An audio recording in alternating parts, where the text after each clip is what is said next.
Heresy is dead. Long live Heresy. Welcome to Blackbriar Gaming. Today, I'm going to talk about the current state of the Horus Heresy gaming system, the future potential of the game, and where I'll be directing my hobby energy. After reading the elegantly titled Exemplary Battles of the Age of Darkness Volume 1, I think I can comfortably say that the Heresy as we know it is dying. However, at the same time, I fully believe that Heresy is about to reach its pinnacle with the release of Legions Imperialis. It's a complex time, a time of contradictions, disappointment, and excitement. So, let's unpack all this confusion. The current state of Heresy, look, it's fine. Heresy's in a pretty good place right now. It's got a pretty good range of models available. The initial rules that we saw come out with the release of 2nd edition were adequate and playable, but things have started to take a bit of a turn.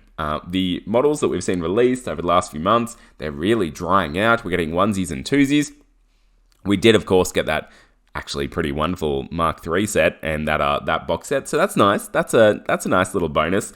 But they're not heading in any particular inspirational direction, and that's mostly through the rules and not the models. Yes, there's a bunch of models we're still waiting on, of course, most of those being around the plastic troop options, your assault marines, which we've been told are coming later, but breaches, recon marines, etc. There's a few more options that'll really fill out the range. I do believe they will come in time, and that's fine, the models are pretty good, but it's the rules really that are letting us down, and not the rules that exist, even though they're flawed in their own way, but the lack of support and Games Workshop really proving they're not interested in providing us with a future rules direction that will keep this game alive.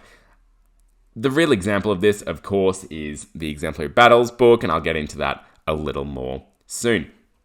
And that brings us, so that's the current state. The current state of Heresy, absolutely fine. It's taken a bit of a dip with the Exemplary Battles. We'll talk about that in a minute.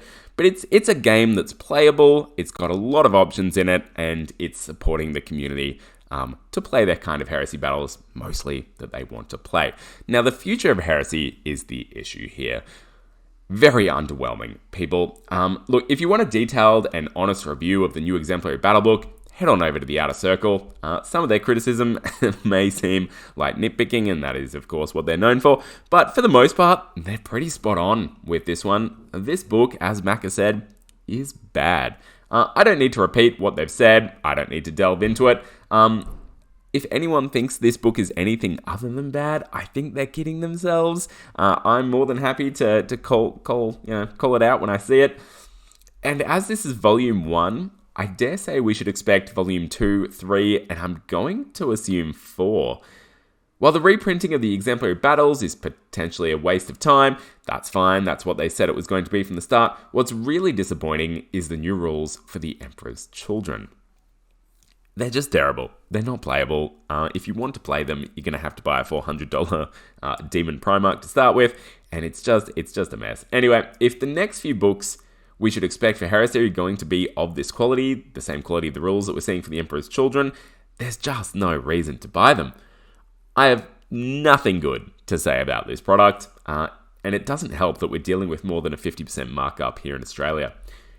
It was a wonderful coincidence that my copy of the Exemplary Battles book and a second-hand copy of Horus Heresy Inferno, that being the 7th Black Book from 1st edition, arrived within a day of each other. I've always had books 1, 2, 3, 4, 5, 6, and 8 of the the Heresy Black Book series, and I've finally tracked down number 7. I'll let you guess which one I'm spending my time reading. Without meaningful or enjoyable fresh content coming out, Heresy will inevitably stagnate, lose its newly found player base, and fade into obscurity. If Heresy is going to keep the interest of gamers and continue to grow the community, the next book to come out cannot be Volume 2 of the Exemplary Battle series. That will be the final nail in the coffin for this game. You know, the worst thing about this release isn't even the contents of the book, which are obviously utterly mediocre. It's the fact that it's an online-only and limited release product, available only while stocks last, at least here in Australia, and I'm pretty sure in the US. Now, unless I'm mistaken, Once this product is sold out, as it is here in Australia, that's it. There aren't any more coming. How can a game survive when you can't even buy the rules for it? Now, yes, okay, it's available for digital download, but come on people, paying $52 dues for a terribly designed ebook feels even worse than buying the actual physical copy.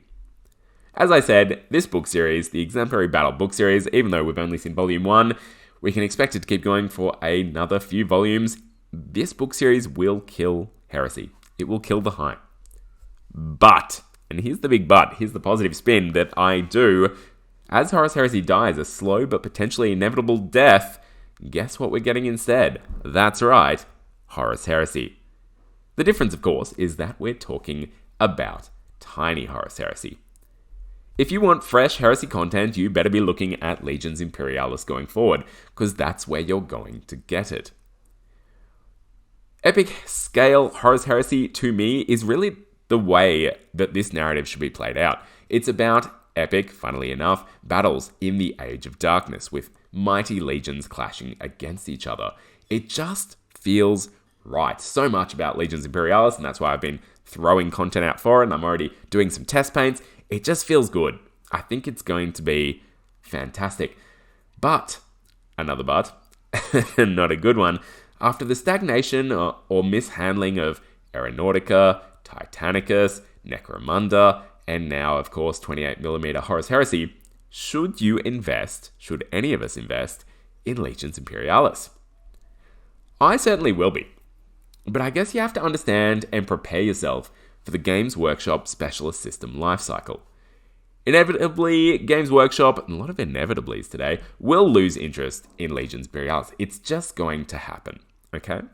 The setting is a relatively finite one, which has been previously explored, and I assume we should only really expect 2 to 3 years of decent releases for this game.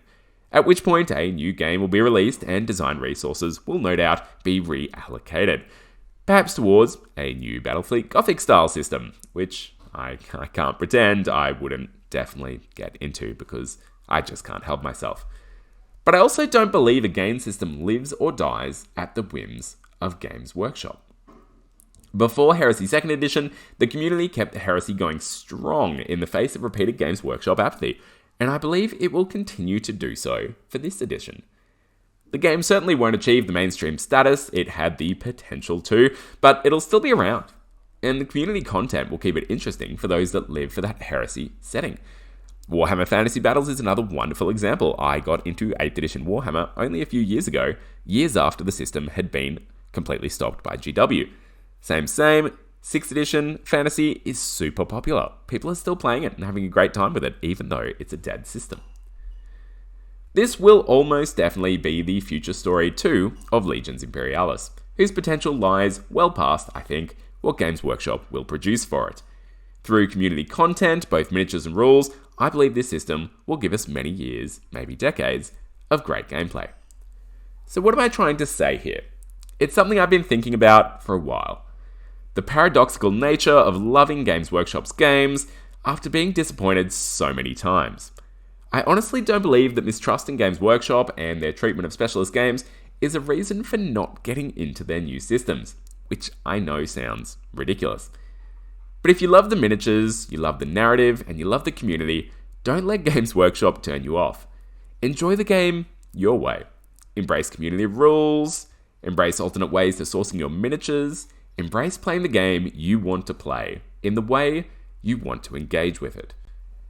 Games Workshop have given us these wonderful settings and miniatures. But they're not perfect. The company's not perfect. They're far from it. They've shown us this time and time again. It's now up to us, up to you as a community, to take it and run with it. You can either get bitter or you can get creative. I have some pretty significant plans for Legions Imperialis myself, including the development of Legions-specific detachments and units rules that I'll be releasing through the channel. Why am I doing this? Because I don't think Games Workshop will. I could get bitter about it, but instead, I'm seeing it as an opportunity to fill that void and go on a fun journey as a community together. And there are plenty of amazing people in the community already doing this for 28mm Horus Heresy. Don't let Games Workshop's actions kill your passion. Get out there, explore, discover. As I said, Heresy is dead. Long live Heresy.